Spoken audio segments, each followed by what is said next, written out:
There was a recent study that was published in the academic journal PLOS Genetics, I think, just a couple of years ago that actually it's one of the most comprehensive surveys of genetic variation, nuclear genetic variation across the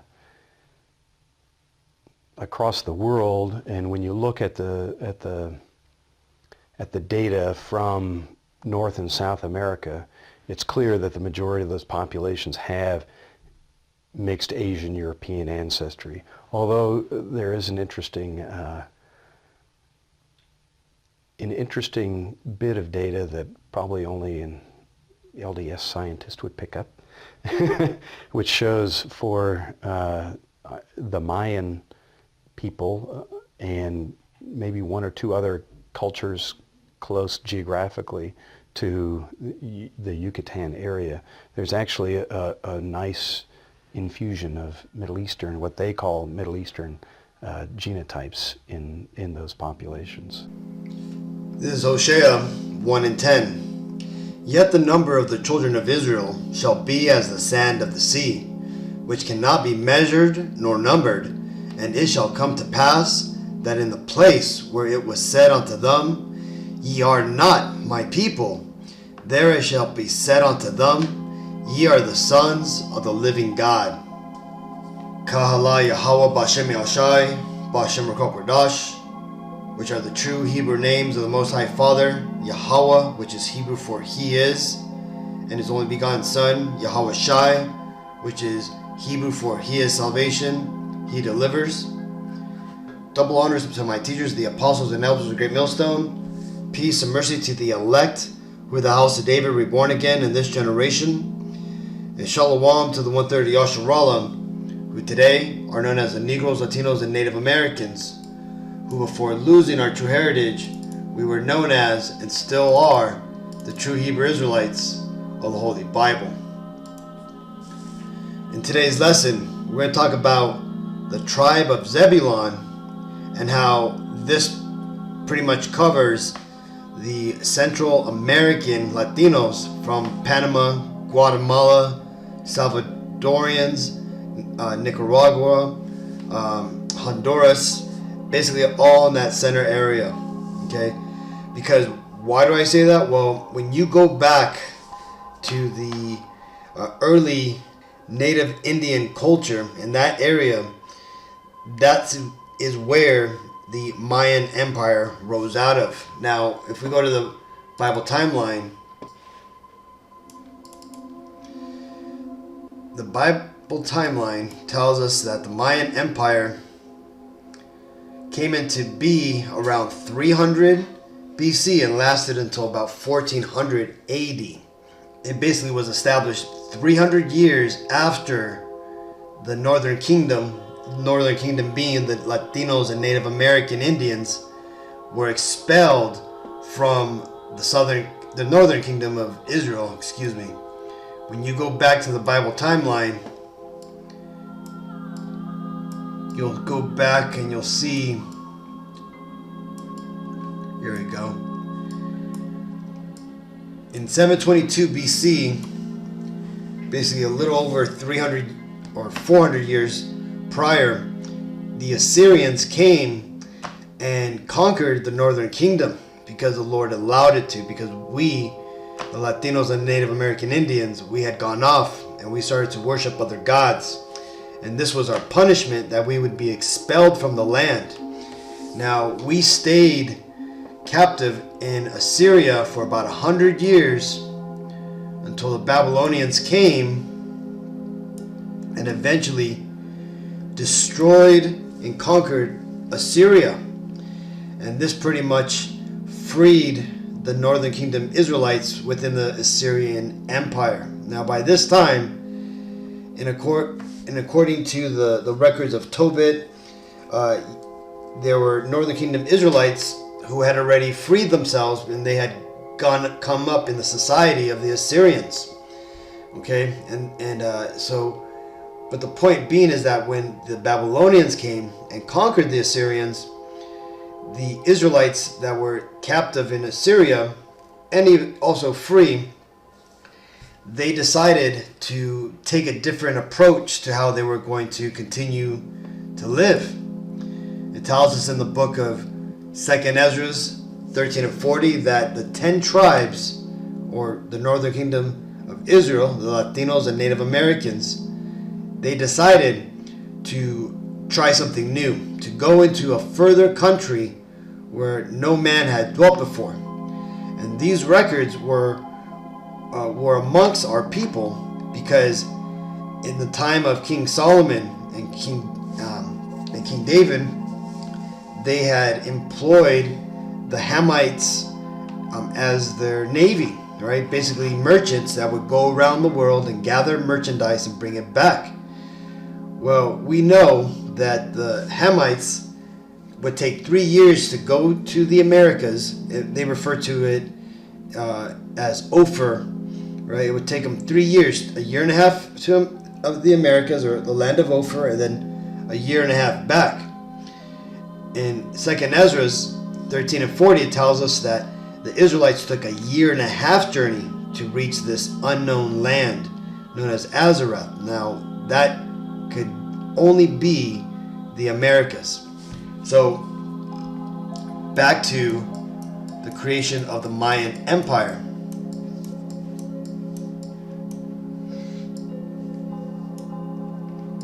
Okay, so when the Israelites had landed on the Americas circa 600 BC, they started to build up and develop here in the Americas. Now, due to the lack of large beasts of burdens like horses, and also the lack of higher end civilization technology, the empires that were built weren't as advanced as they were in the Eastern Hemisphere. And eventually, from the records that supposedly track the history of what happened here in the Americas, which you can find in the Book of Mormon. Remember, the Book of Mormon is not biblical doctrine, okay, Akim? It is not biblical doctrine. What it holds is the supposed historic events of the Latinos and while they were here in the Americas, before they were found by the Europeans, okay? And in those records found within the Book of Mormon, it basically tells us that we devolved into a Lord of the Flies sort of state. We started to war against each other and kill each other off, and that's because we had the curses on us. The Lord had punished us, and it didn't matter, that we were the Israelites. We still had to pay for going off, and that's why the Lord eventually brought the They brought the Europeans against us, right? And this ultimately started the captivity and the conquest of the Northern Kingdom by the Europeans, okay? Now, that being said, like the man in the beginning of the video said, the people who descend from the Mayan, and really it's all the Latinos, right? The Native American Indians, they all descend from this particular DNA chain. Now, you got to take that with a grain of salt, because though they can track DNA, markers, the records of where these DNA markers lead back to, that's the false narrative, okay?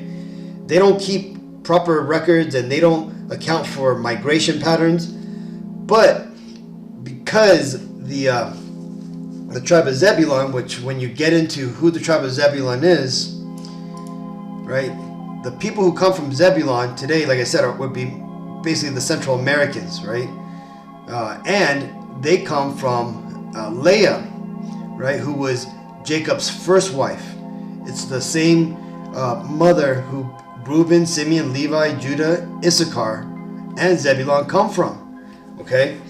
So these people, they'll tend to have more similar DNA traits than the other tribes, right? and vice versa. So this is why you can't really use DNA as a definitive answer, but it helps to give hints of who people are. Okay, but notice, like it said, the Mayan descendants have Middle Eastern DNA, and why is that? Well, that's because the Central Americans, they are the Israelites, okay, namely of the tribe of Zebulon. And how do we know that? How do we know that the Central Americans are the tribe of Zebulon? Well, you see, when Jacob, our forefather, the father of the 12 tribes of Israel, his 12 sons, before he died, he gave a prophecy to each one of the sons of what their descendants would be doing in the end days, okay, before the second coming of the Messiah. And you could read about Zebulon here. This is Genesis 20 and 30. Or actually, let's read this real quick. This is the birth of Zebulon, how he came into the world, right? This is, it says Genesis 30 and 20. And Leah said, God hath endured me with a good dowry. Now will my husband dwell with me, because I have borne him 6 sons. And she called his name Zebulon.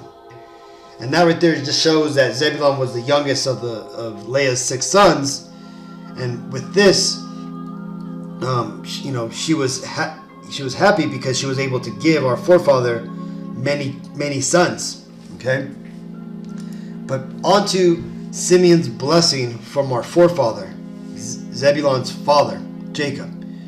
His prophecy is right here in Genesis 49 and 13. Zebulon shall dwell at the haven of the sea, and he shall be for an haven of ships, and his border shall be unto Zidon. So, what is that talking about? Well, Zebulon, if you're unfamiliar, it's one of the more popular ports for seafaring and for ships crossing from the Atlantic Ocean into the Pacific Ocean, right? Or the Caribbean Sea, but coming from the Atlantic Ocean. And that's mainly because of the Panama Canal, which is down here, okay? And this is why it says it's a haven of ships, because when you understand the Central America layout, this area is very highly trafficked by ships, commercial, personal, cruise lines, right? This is a very secure place, for ship faring, okay? And that's because a lot, like I said, has to do with the Panama Canal and all the traffic that goes here. This way, ships no longer have to go around the southern tip of South America. Now, like I said, the tribe of Zebulon would make up these people from the El Salvadorians, the Guatemalans, the Belize, Honduras, Nicaraguans, Panamanians, right? And Costa Ricans. So all these people, right? Because these are the people who dwelt there in the Mayan Empire. The Mayan Empire was up here, right? But these people is mostly where the Mayan Empire went. And then the Mexicans, who are the tribe of Issachar, they went up north and they went on to create the Aztec Empire, okay? And again, remember, all the 10 tribes that came over here, we were all together at once. And then it shows that we had started to split apart, okay? We started to go away from each other once those wars started to break out.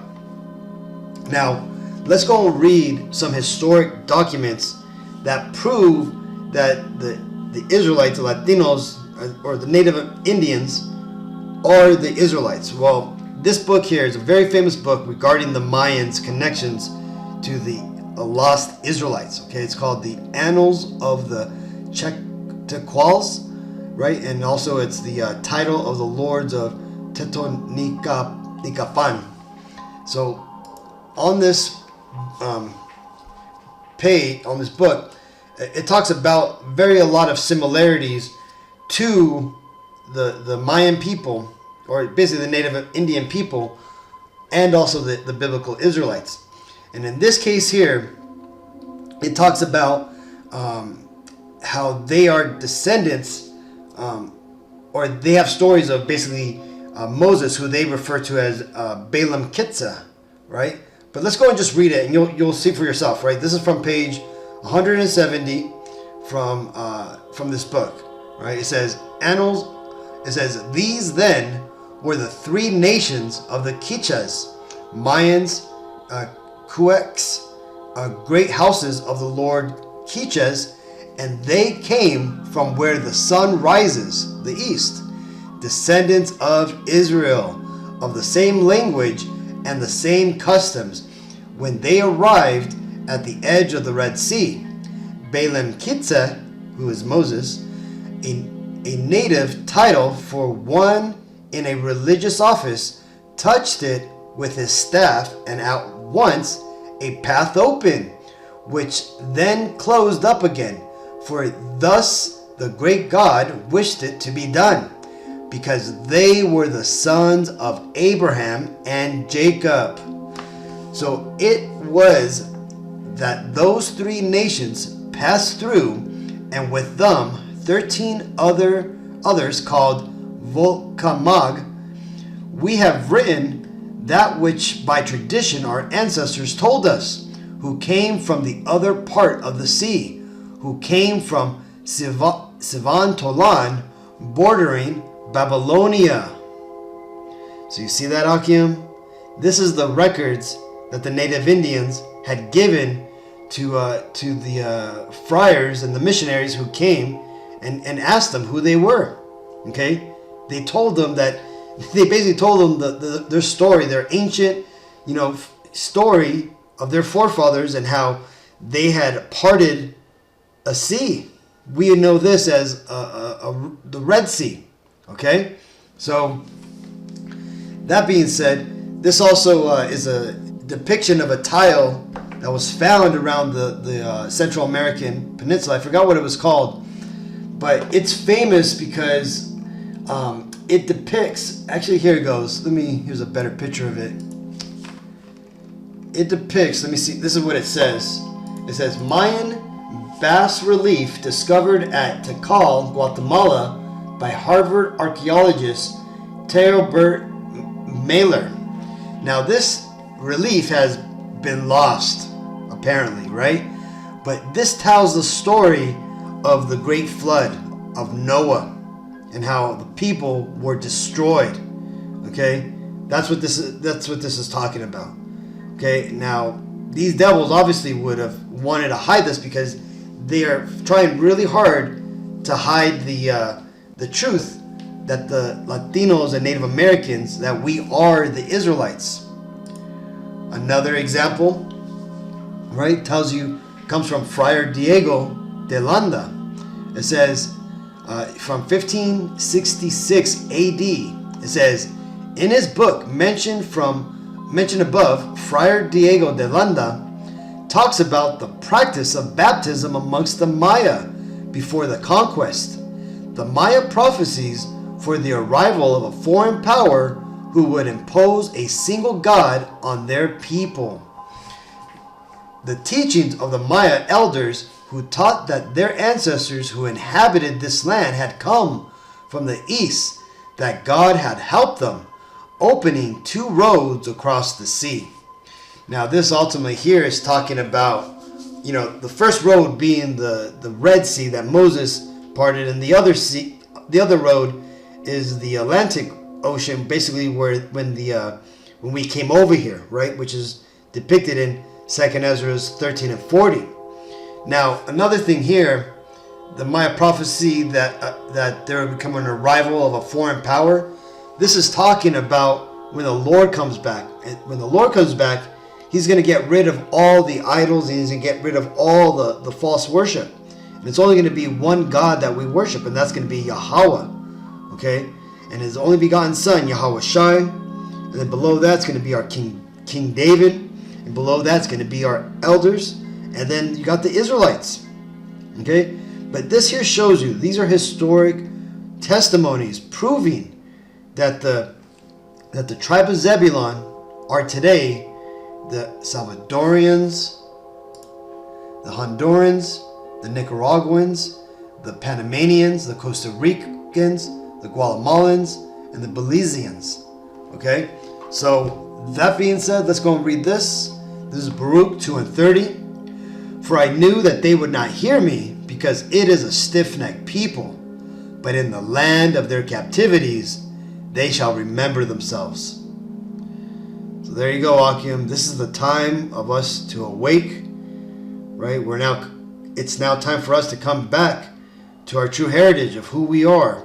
Right? To put together all the puzzle pieces that never made sense because the people that were set up to lead us turned out to be devils that were put there to deceive us. But now the truth is coming out. The Lord has put it on the spirits of our elders to bring out this truth, and that has started a big domino effect which is going to cause our people to wake up. So either way, hopefully this video was edifying. Until next time, I want to give all honor and glory and praises to Yahweh, Ba'Shem Yahushai, Ba'Shem Rukok Radash. Shalom.